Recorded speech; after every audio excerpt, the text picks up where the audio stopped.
빌립보서 1장 1절 2절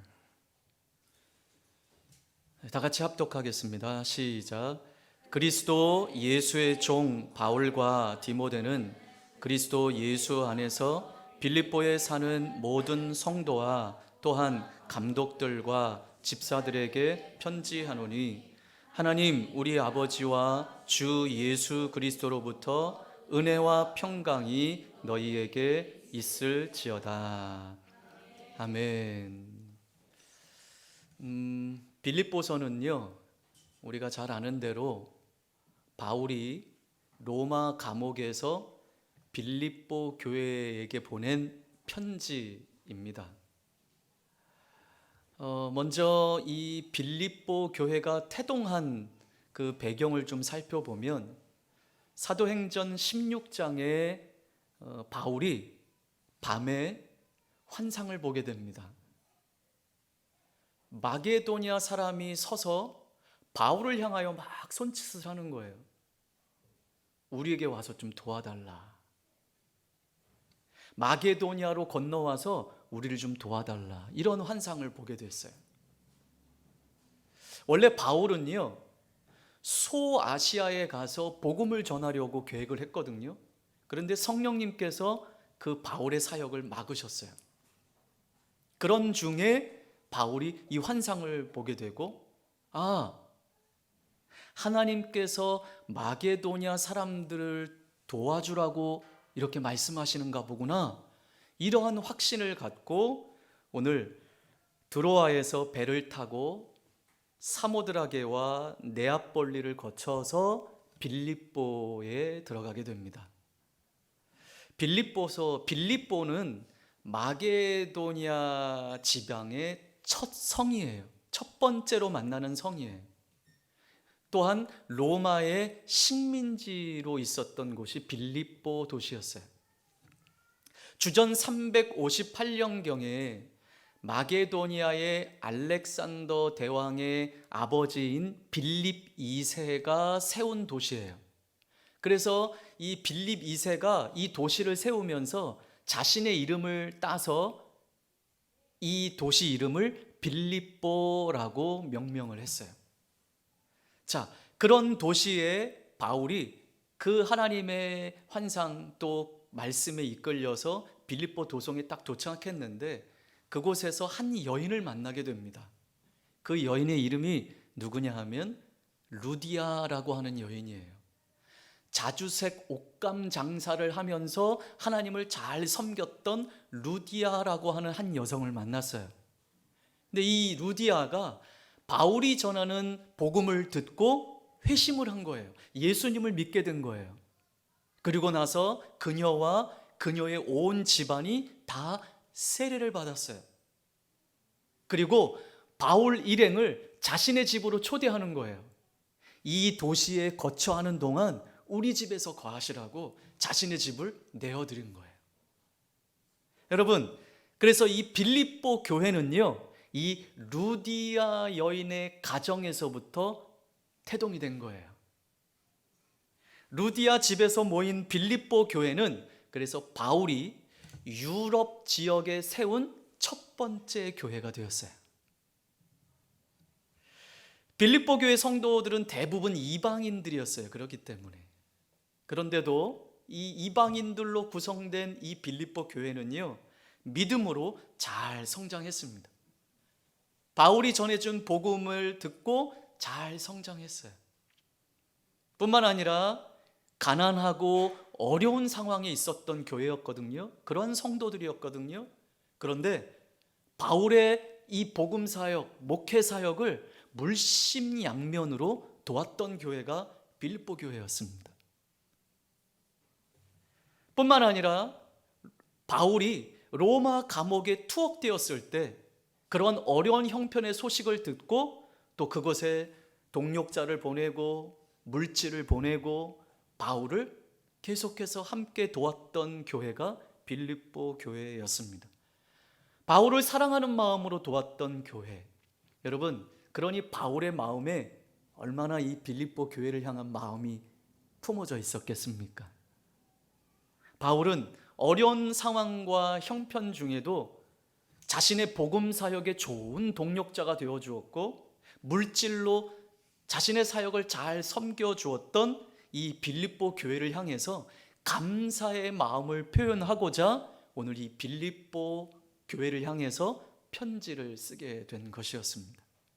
거기에 덧붙여서 그 편지 안에는 교회 안에 일어난 내분들, 어떤 다툼들, 싸움들, 그리고 거짓 선생들, 거짓 가르침에 대한 경계의 말씀도 포함되어 있습니다. 바울은 지금 옥중에서 이 편지를 쓰고 있지만 자신이 감옥에 있다고 비관하지 않았어요. 불평하지 않았어요. 그런 마음으로 빌립보 교회 성도들에게 삶의 어려움과 핍박을 이겨내라고 권면하고 있는 편지를 쓰고 있는 거예요. 그래서 빌립보서 안에는요, 우리 삶에 대한 교훈과 위로와 힘이 되는 말씀들이 참 많아요. 이 빌립보서를 쭉 읽다 보면 여러분이 참 익숙한 구절들이 많이 나와요. 죽음을 앞둔 바울이 이 땅에 소망을 두지 아니하고 하늘에 소망을 두고 전하는 이 메시지가 참 힘이 됩니다.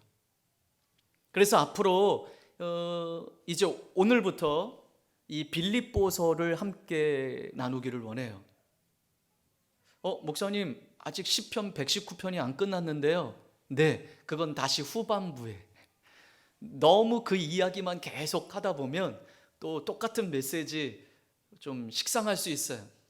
그래서 후반부에 올해 우리 교회에 주신 표와 말씀과 같이 후반부에 다시 그 말씀을 좀 나누기를 원하고, 또 기도하는 중에 하나님, 그렇다면 우리 교회 성도들과 어떤 말씀을 같이 나눌까요?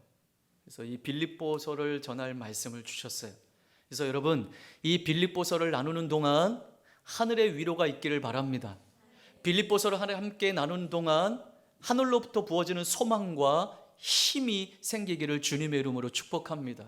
그리고 내게 주시는 말씀을 듣고 잘 살아내시기를 주님의 이름으로 축복합니다. 바울은요, 다른 서신들과 마찬가지로 이 편지 서두에 발신인이 누구인지, 발신자가 누구인지, 발신인과 수신자를 밝히며 또 인사말을 전하고 있어요. 바울은 편지를 시작하는 이 짧은 한 절에 이 편지를 쓰는 자신과 편지를 받는 빌립보 교회 성도들이 누구인지 정체성을 밝히고 있습니다. 자, 1절을 함께 다시 한번 읽어보겠습니다. 시작.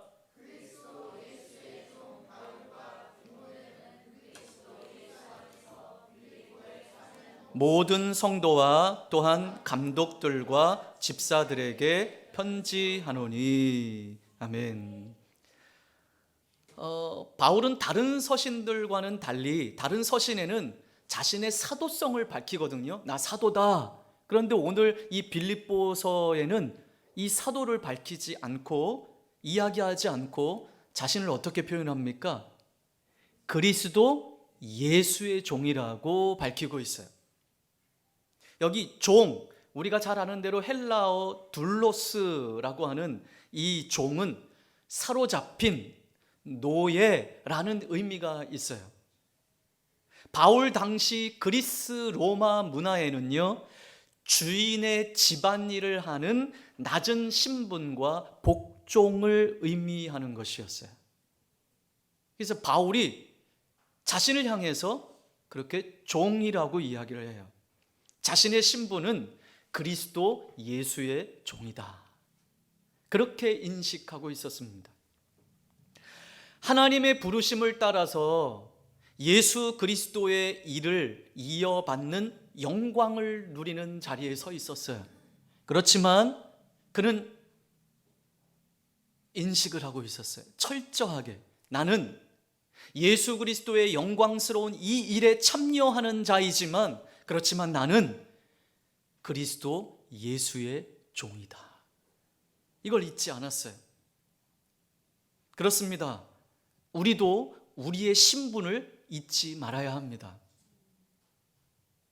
죄의 종로로 타던 우리가, 죄의 종로로 타던 우리를 예수 그리스도의 십자가의 보혈로 우리를 구원하시고 하나님의 자녀를 삼아 주셨습니다.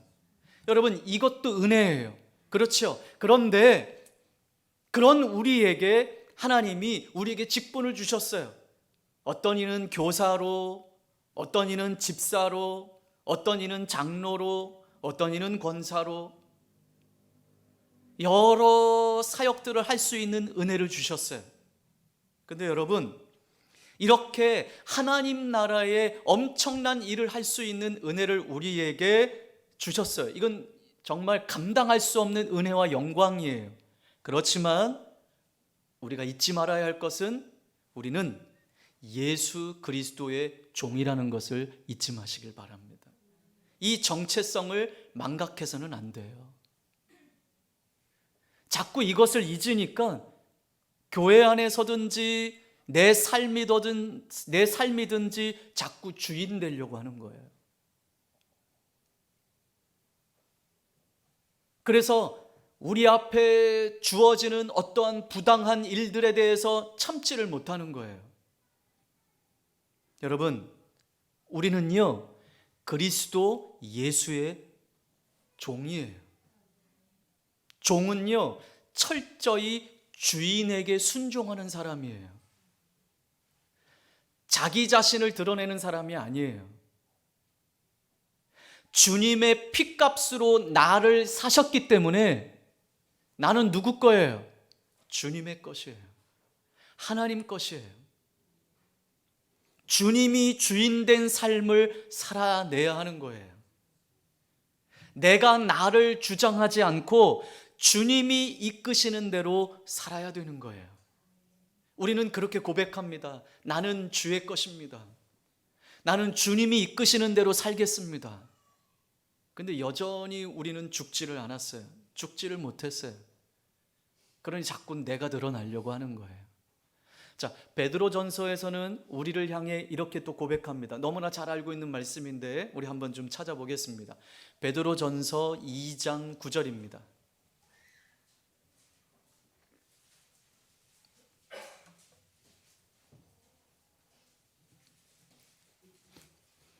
베드로전서 2장 9절 시작. 그러나 너희는 택하신 족속이요 왕같은 제사장들이요 거룩한 나라요 그의 소유가 된 백성이니 이는 너희를 어두운 데서 불러내어 그의 기이한 빛에 들어가게 하신 이의 아름다운 덕을 선포하게 하려 하심이라. 아멘. 택하신 족속, 왕같은 제사장, 거룩한 나라. 네, 우리가 잘 알고 있어요. 그러니까 그 뒤 이어서 어떻게 말씀을 합니까? 그의 소유가 된 백성이니 그랬어요. 우리는 주의 소유입니다. 주의 소유된 우리가 어떻게 살기를 원하시느냐? 하나님의 일을 하고 하나님을 위해 복음을 전하는 도구로 사용되기를 원한다라는 거예요. 그러한 사람으로 우리를 선택하셨다라는 거예요. 우리를 부르셨다라고 말씀합니다. 우리 조금 전 고백과 같이 종은 철저하게 주인의 결정에 따르는 사람들이죠. 모든 것이 다 주님의 것이라고 고백하는 사람들입니다. 자, 여러분, 나는 누구의 것이라고요? 주의 것이라는 거예요. 더 나아가 주의 종이라는 것이에요. 모든 것이 다 주님의 것이라고 고백하면서도 여전히 내 것이라고 주장하는 것들이 아직 우리에게는 있지 않습니까? 아직도 내 인생의 운전대를 내가 잡고 계십니까?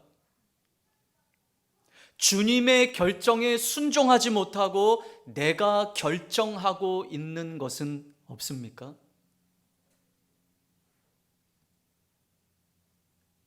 우리 인생을 살아오면서 우리가 결정하는 모든 한순간 한순간 일들이 주님의 뜻대로 결정되어지는 삶이 되기를 주님의 이름으로 축복합니다. 여기 우리 젊은 청년들도 많이 있는데 앞으로의 결혼하는 문제도 그렇고 직장을 구하는 일들도 그렇고 사람을 만나는 일도 그렇고 이 모든 것들이 내가 바라고 내가 원하는 것들을 선택하는 것이 아니고 하나님이 바라시고 하나님이 원하시는 것들을 선택하시기를 주님의 이름으로 축복합니다. 이것이 그리스도 예수의 종으로 살아가는 사람들의 태도인 것이에요. 바울의 고백과 같이 우리는 그리스도 예수의 종인 것입니다. 이것이 우리의 정체성이에요. 자, 이어서 바울은 이제 빌립보 교회 성도들의 정체성을 밝혀요.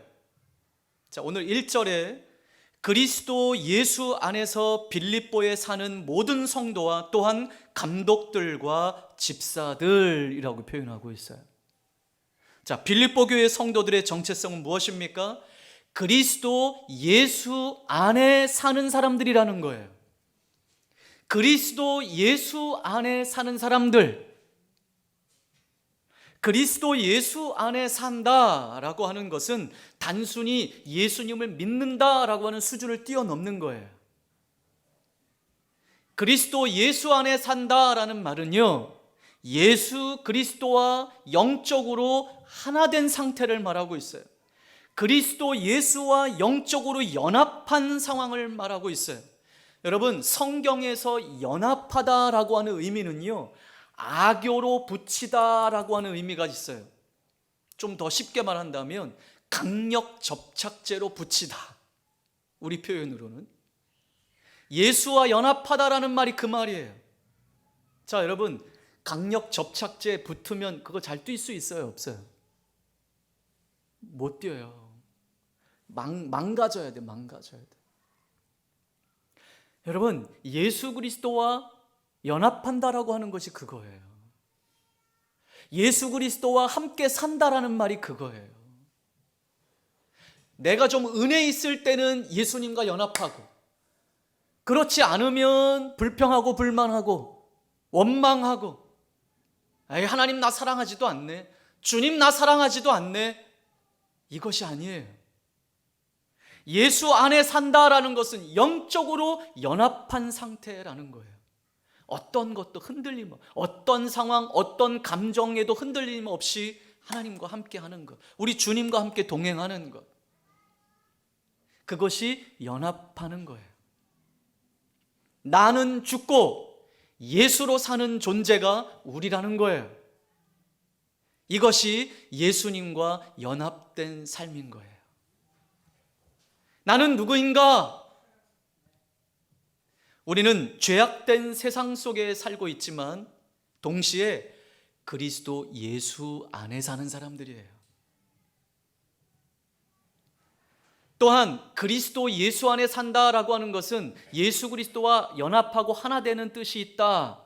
두 번째는 주님을 따르는 자들이다라는 말이 있어요. 예수님을 따른다. 그래서 예수님의 제자들은 예수님을 따르는 자들이에요. 제자는 예수님을 따르는 거예요. 제자는 스승을 따르는 자들이에요. 우리는 예수님의 제자입니다. 그럼 우리는 예수님을 따르는 자가 되어야 될 것입니다. 사람을 따르는 자가 아니에요. 주님 따르는 자가 되어야 되는 거예요. 그래서 여러분, 교회 안에도 마찬가지입니다. 목사에게도 순종하고 목사의 권위에도 순종해야죠. 그렇지만 여러분, 성도는 목사를 따르는 자가 아니라 예수 그리스도를 따르는 자가 되는 것입니다. 성도들은 교회 안에 어떤 믿음 좋은 사람들, 어떤 직분자들을 따르는 사람들이 아니에요. 우리는 예수 그리스도를 따르는 사람들이에요. 그럼 만약에 목사만 막 추종하다가 그 담임 목사가 어느 날 사라졌네? 그러면 이 교회는 끝나는 거예요? 이 교회는 와해되는 거예요? 아니죠. 목사가 있던 없던 이 교회는 예수님만 따르는 교회가 돼야 어떠한 상황에서도 예배할 수 있지 않겠습니까? 그래서 여러분, 우리는 예수님을 바라보는 자들이 돼야 되는 거예요. 또 어느 날 내가 절대적으로 믿고 의지하는 한 성도가 없어졌어요. 그러면 나도 마음이 상해서 여러분, 우리의 믿음 생활 포기할 거예요? 그거 아니잖아요. 교회는 그런 곳이 아니에요. 세상의 어떤 모임이 아니에요. 누구를 따라가고 누구를 의지하고 좋아요, 같이 마음을 하나 해서 같이 신앙생활하고 그렇게 가는 공동체죠. 그러나 여러분, 궁극적으로 성도라고 하는 사람은 예수 그리스도를 따르는 자들인 거예요. 누구 때문에 흔들리는 신앙은 좋은 신앙이 아닌 거예요. 여러분 기억하세요. 우리의 정체성은 그리스도 예수의 종입니다. 우리의 정체성은 예수 그리스도 안에 살아가는 사람들이에요. 주님과 연합하고 주님을 따라가는 삶이 돼야 이것이 참된 성도로서의 삶인 것입니다. 죄악이 만연한 세상 속에서 예수님의 다스림 안에 살아가는 믿음의 삶이 무엇인지를 보여줄 수 있는 우리 교회 성도들이 되기를 주님의 이름으로 축복합니다. 어떠한 상황에서도 흔들리지 않고 어떤 감정에서도 흔들리지 않는, 오직 예수 그리스도만 바라보고 예수 그리스도만 따를 수 있는 그러한 교회. 여러분, 그러한 교회가 건강한 교회가 아니겠습니까? 그러한 교회가 하나님이 기뻐하시는 교회가 아니겠습니까? 사람 때문에 흔들리고 사람 때문에 휘둘리고 어떤 감정 때문에 흔들리고 휘둘리는 교회라면, 아무리 수천 명, 수만 명이 모이는 교회라 할지라도 그 교회는 예수를 따르는 교회가 아니라 사람을 추종하는 교회가 되는 것이에요. 우리 교회는 오직 예수 그리스도만 따르는 교회가 되기를 예수님의 이름으로 축복합니다. 그래서 그리스도 예수 안에 사는 사람이라는 것은, 그리스도 예수 안에 살아가는 사람이라고 하는 정체성은 단순히 교회만 왔다 갔다 하는 종교인이 아니에요. 예수님과 하나 되어서 그 주님의 다스림 안에서 예수님을 따르는 삶이라는 것이에요. 여러분, 그래서 나는 죽고 예수로 사는 삶을 살아야 하는 거예요. 자, 우리 갈라디아서 2장 20절을 한번 보겠습니다. 갈라디아서 2장 20절.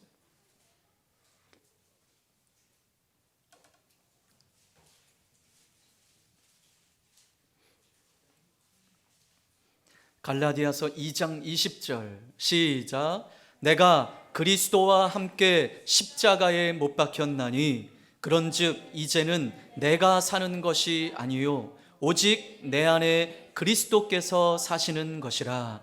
이제 내가 육체 가운데 사는 것은 나를 사랑하사 나를 위하여 자기 자신을 버리신 하나님의 아들을 믿는 믿음 안에서 사는 것이라. 아멘. 그렇습니다. 오늘 이 말씀과 같이 우리는 예수님과 함께 연합한 존재입니다. 예수님과 완전히 하나 된 존재입니다. 그래서 이제 내 자아는 더 이상 내 중심이 아닌 거예요. 내가 나를 주장할 수 있는 것이 아니에요.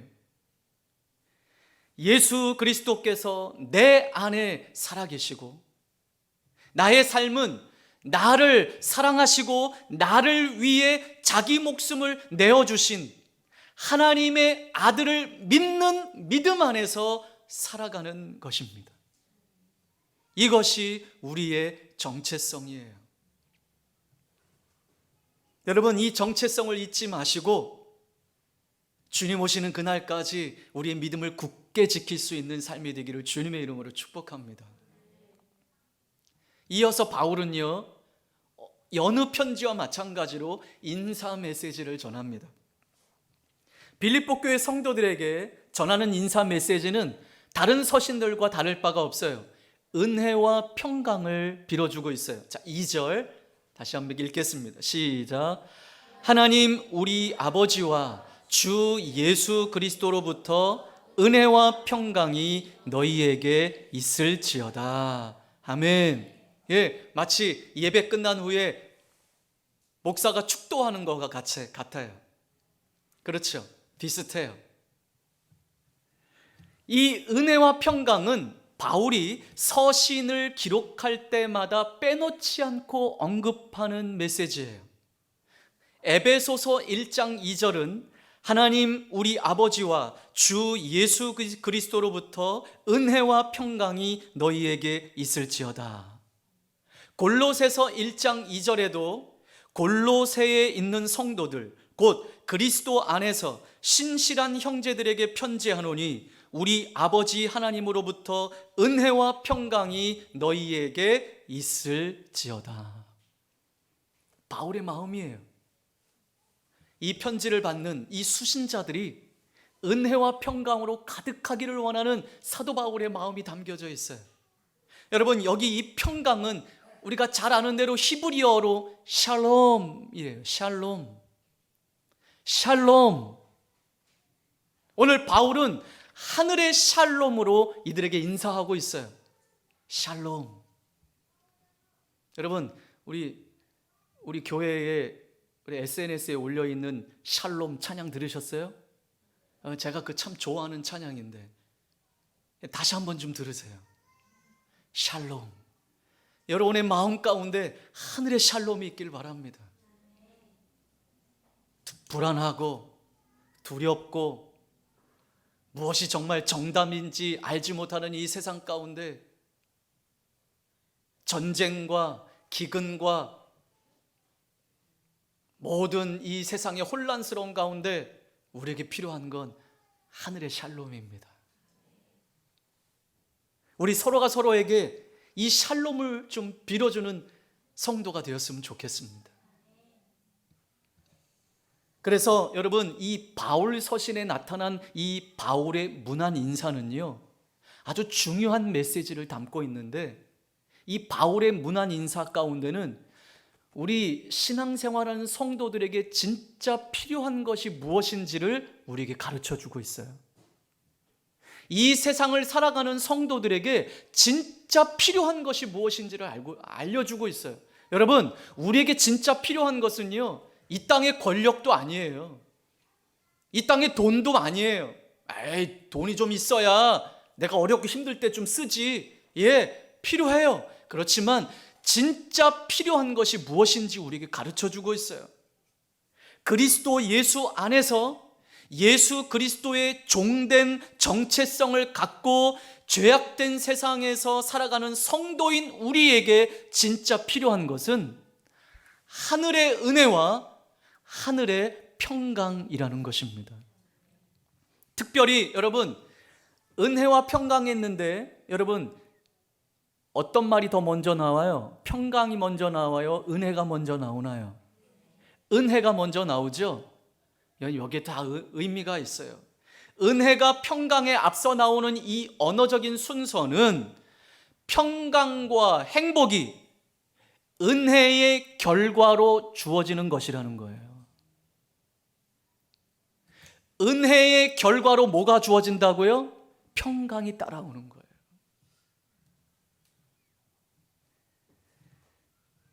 이 은혜와 평강.